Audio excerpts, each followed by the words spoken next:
It is not something that I planned on doing or anything. It just was a way of life. I had to find myself and ways to love myself and feel good about myself. We organize close to 300 events a year, and like at least 10% of those events are like really massive events. Again, it's not just me, okay? It's a whole village, like hundreds of artists around us. The best part about the show is I was almost sold out in my first show. How many people are lucky enough to get their passion as their profession, right? For me, like both passions, business and art, both are my passion.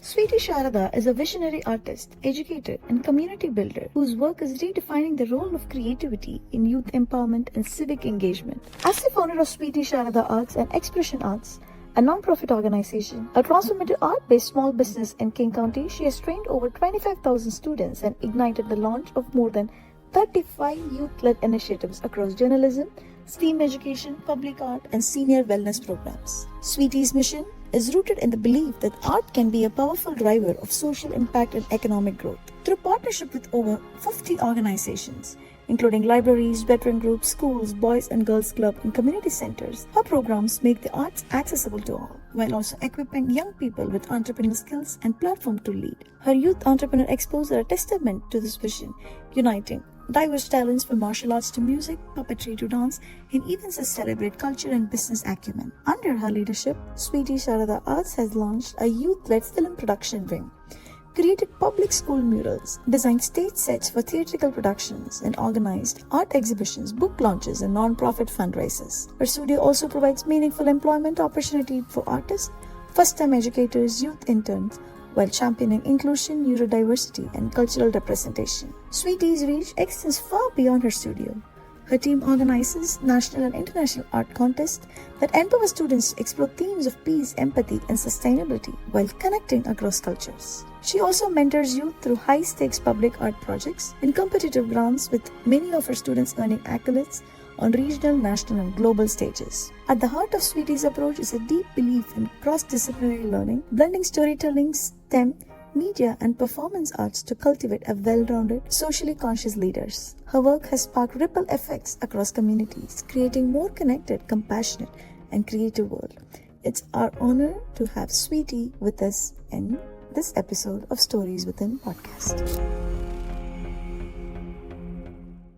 I want to understand the challenges that you had. Actually, a lot of people lately have been asking me, especially adults from tech industry who want to move out of tech industry and who want to start this. First thing that they think about this is, I want to set up, first I want to rent a place, I want to decorate it, I want to make sure that it's like, that's not how it works. So it is like doing things persistently for a long time. They think that for me it just happened. No, it didn't.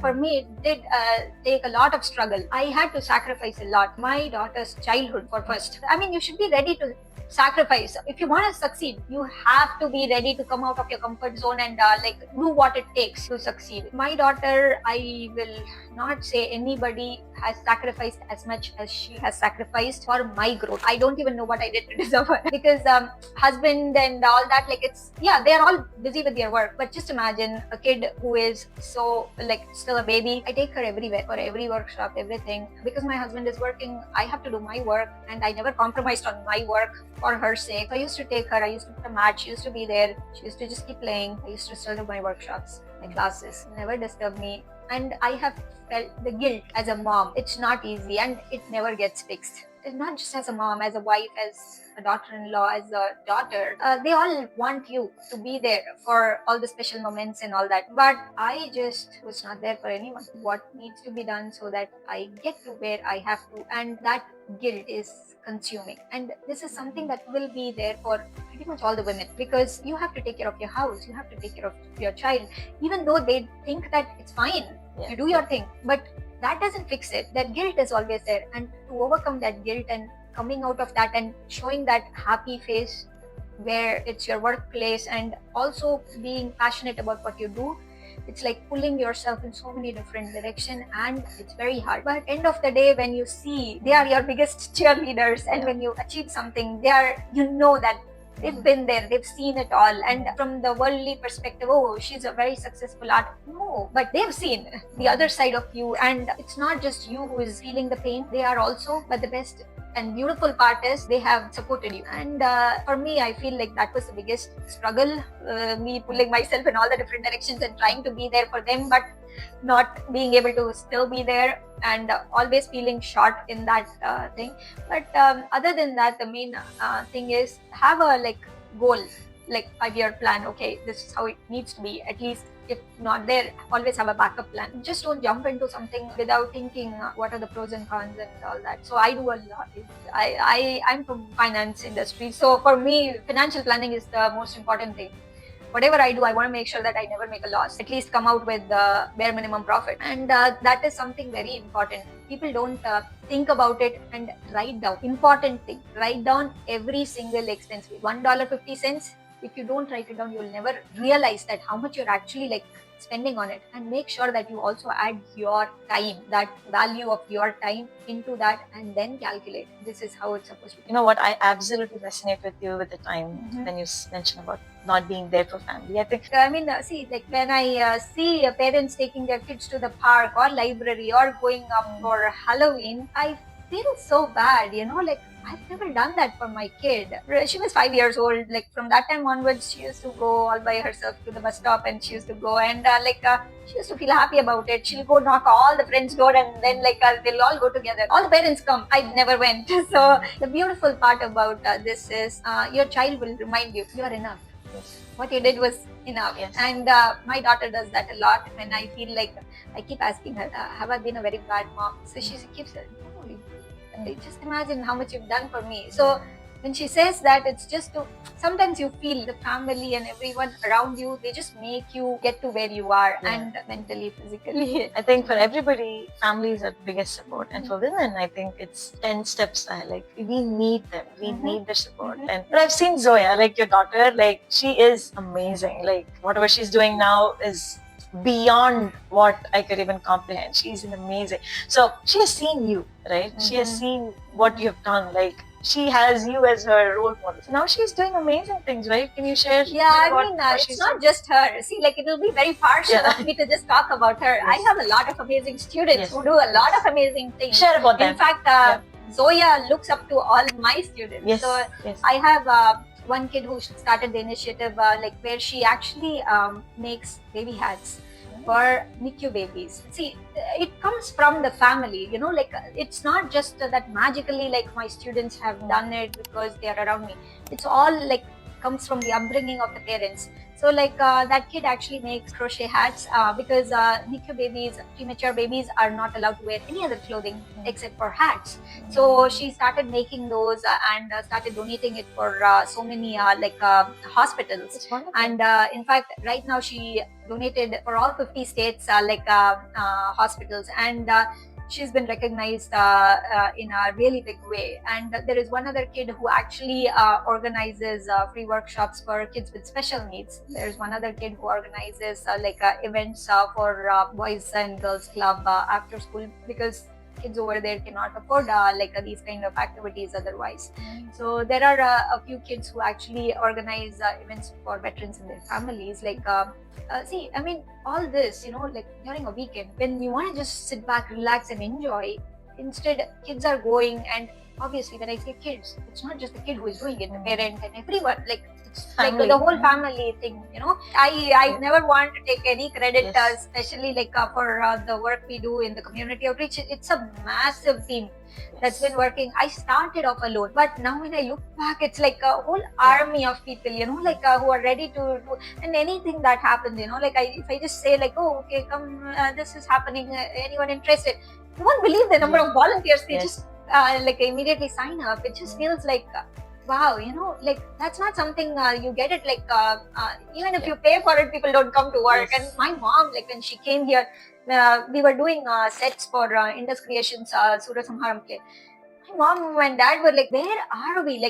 What is this? Everybody is working. They came to see the sets actually when the sets were getting built, and the practice was going on, and everyone working in such big positions, and like my dad was like, I've never seen something like this ever before in India, where you pay people to do their job, they don't do it correctly, and here they are all like such big position, and they are coming and doing so much work with so much passion, and that also to support one other like organization who they are not directly connected to, somebody who spaces are not even like known to you, you're impacting somebody's life. It's also beautiful, you know, like everyone around us are like, the world is beautiful if you see it in that way, you know. Yes, agree. See, whenever I organize something, I make sure that I'm there, and more than that, I'll be the first one to be there and I'll be the last one to leave, and I will make sure that everyone is properly fed and taken care, because it's important, you know, like they are coming there just because they want to do something nice, and this is the least we can do. And one other important thing about this is, they know that I don't feel like, oh, okay, I'm not supposed to like do this work, I'm the one who is the biggest in position, so I'm just going to order and I'm not. No, see, you asked me, right, what is the secret of success? That is very important. You should not feel that any job is lower than you, whether it is mopping the floor or like anything that is there, you should be ready to do it. See, in fact, like in our event we organized, and up there I was talking about all these things, I was awarding everyone, and after the event was done, I took a mop and I was cleaning the floor and all that. The moment they saw me doing it, everyone joined. See, you should be there as a leader to lead in the right direction, to show that no job is a small job. You should be okay to do that. Just because you are the one posting it, it doesn't mean that you are the VIP there, and you're not there until your name is being announced over there. Then it's not something that is nice. A lot of organizations, they ask me like, oh, we are hosting this, do you think your volunteers would be involved? I just tell them one thing: if I am able to make it, I can check. But if I am not able to make it, I don't think I want them to come and work just like that, because parents are trusting me to take care of the kids. And it's not just for kids, even for adults. I know that when we were building sets and all, there used to be all these men who will be building, and I know that they don't need me at all. But just imagine if I just tell, oh, okay, these are things to be built, can you do it? It feels awkward, don't you think so? Like, why do they have to do it? But if I am there, I go there with food and I sit there and I just sit and talk and just tell, oh, okay, this, and they'll still be okay. So my job over there is like more like mothering them. Like they are all like older than me, but and in very big positions wherever they are working. But it just feels good, you know, just to be there. So that's what, you know, you just have to be there for some people, and things will fall in place. You should not feel like, okay, yeah, you just do this and oh, did that happen? That's more of a manager job. This is more of a teamwork, you know, Teamwork. more family work. If you ask me what is the biggest thing that you've achieved, I would say the people that, right, and the 100%. bond that you have built. 100%. I That's think, what, you know, like it's more like each student is one brick. Yes. Right now it's just a big giant mountain of bricks. So that's what I keep saying, you know, like don't think that within a day you want to get there. If that is the thing, you're standing on one brick. If that brick falls, you fall.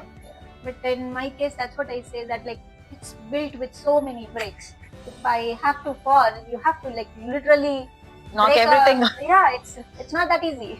And I tend to maintain that also, because for me they are truly special, and I really feel so fortunate. I would have done something nice in my past life to have all these beautiful acquaintances, and like they are all absolutely amazing. So I sincerely wish and pray that you keep growing, not by you, I mean your entire organization, your students, everybody who's involved in doing something good. We all grow and lift each other up. To conclude, if you were to think back and somebody who wants to start, or somebody who is in a very amateur position, like what are the 3 life lessons that Sweetie has learned that she would pass on? see, that's what. Never think that you are the best.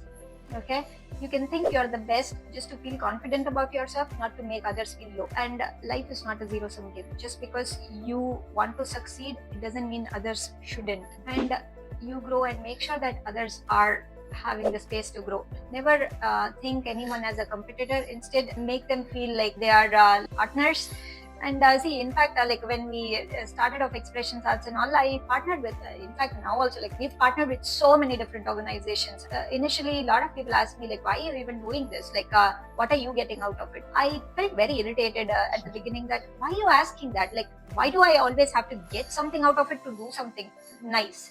And I said, nothing. Let's do it together. Like, you grow, I grow. And I have supported so many different other art organizations, art classes itself. And I feel like, don't ever think that, okay, if you're not getting, or even if you're getting, the other shouldn't get. Keep doing what you're doing with your whole heart and be genuine to yourself and others. Things will definitely fall in place. Oh, that's amazing, Sweetie. I think all these things that you shared are very valid, and I think it's much needed. We need more people like you who are like uplift. I'm here to uplift you. I'm here to share my knowledge, share my learnings. That's Right? the thing, right? Sharada means Saraswati. there is only one treasure which you, when you give, you just gain more, and that is knowledge. So one last thing, like every episode of ours, we want to highlight artists. So for this episode, we have this beautiful artwork. This art is very, very special and close to my heart, and piece has been created by my student. Her name is Shreya Upadhyaya, and she is a teenager.